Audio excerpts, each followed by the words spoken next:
In this video, we're going to talk about taking the derivative of trig functions. And so in order to do that, we need to recall from earlier a couple special limits that we had. And whether you remember this or not, you can just accept the fact that these limits are true. The limit of sine of h over h as h approaches 0 is in fact 1. And similarly, the limit as h approaches 0 of 1 minus cosine of h over h is equal to 0. Now, we could prove these two limits. When we learn L'Hopital's rule, you can do a much more elegant proof. But we could do the long way and prove these limits, but that's not what we're going to focus on. We're going to use these limits as definition to figure out what is the derivative of a trig function. So knowing the sine function, let's take a look at the sine function.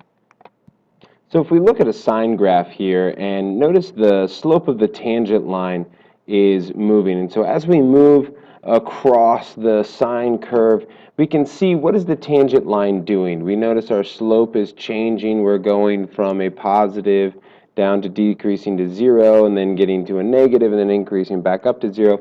So we want to write a function that describes this slope of a tangent line. So that's what we're looking for when we're finding the derivative of the sine function, is what function describes the slope of this tangent line.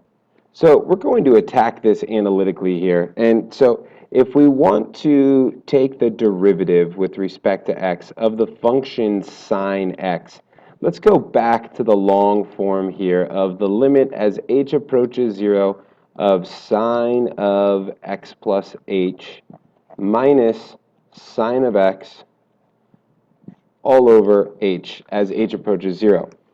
Now, in order to do this, we are going to need a little bit of trig. So think back to your trig days, and we had an identity that when we had the sine of the sum of two angles, we could split that up, and this would become the limit as h approaches 0. And this sine of x plus h becomes sine of x times cosine of h, and then we get plus the opposite here of cosine of x times sine of h. Okay, if you don't remember that, that's trig identity. Look it up. Something you should know, or you could just look up if you forget. And then we still have the minus sine of x all over h. Now, we're going to do a little algebra here, and we're going to look at, well, I've got a sine of x here and a sine of x here. So I'm actually going to take out a negative sine of x. And so if I take out a negative sine of x, I get the quantity of, well, taking out a negative sine of x there, I get a 1.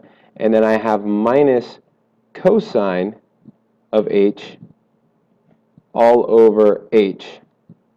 And then I'm going to be left with over here, well, I have plus the cosine of x times, and I'm going to rewrite it as the quantity sine of h over h. Now, pay attention here and make sure that you're okay with this algebra that happened here. I paired together these two quantities, this sine of x cosine of h, and the negative sine of x. By pulling out a negative sine of x, I'm left with a 1 here, and I'm left with a cosine h here. But since I took out a negative sine x, that's why we get the negative sign.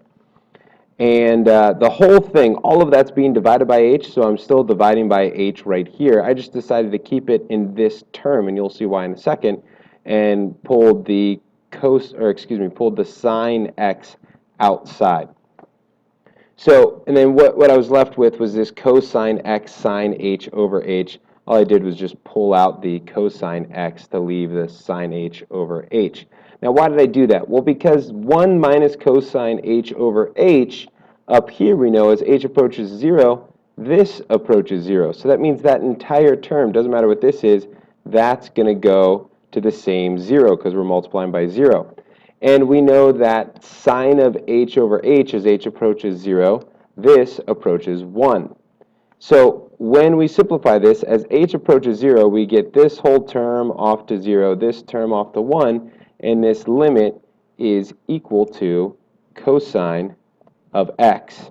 So what that tells us is that the derivative of sine of x with respect to x is equal to cosine of x. So cosine actually tells us the tangent slope of sine at any given x value. And you can look at a graph to confirm this. And if we did this for all of the trig functions, we could go through this the exact same process for cosine, and then go through it again with tangent and cosecant and secant and cotangent. If we did all that, we would end up with the results that are listed here. There, that fits a little better in the screen. But we have all 6 trig functions here listed, and we have the derivative of sine of x is cosine of x. The derivative of cosine of x is negative sine x. The derivative of tangent x is secant squared x. Now, you might ask, well, where does some of this stuff come from? Once again, you could go through that limit definition, and you could derive all of these if you would like. I'm not going to do it here in this video. That's up to you, or you can just memorize these as facts, and that these are things that you will need to know. You will need to memorize these. One thing that I would like to point out, though, notice when we have the positive and the negative signs. The negative sign comes out when we take the derivative of cosine.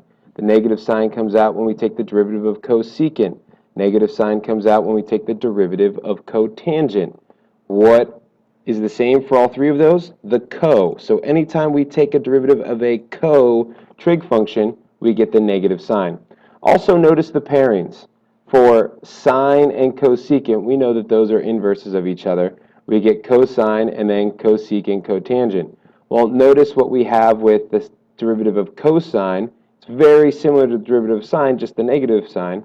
And then secant, very similar to the derivative of cosecant, just instead of cosecant, it's secant, instead of cotangent, it's tangent, and same thing for tangent, cotangent. There are similarities. So even though there's 6 functions you need to memorize, really there's a lot of similarities that you can put together to remember these 6 functions.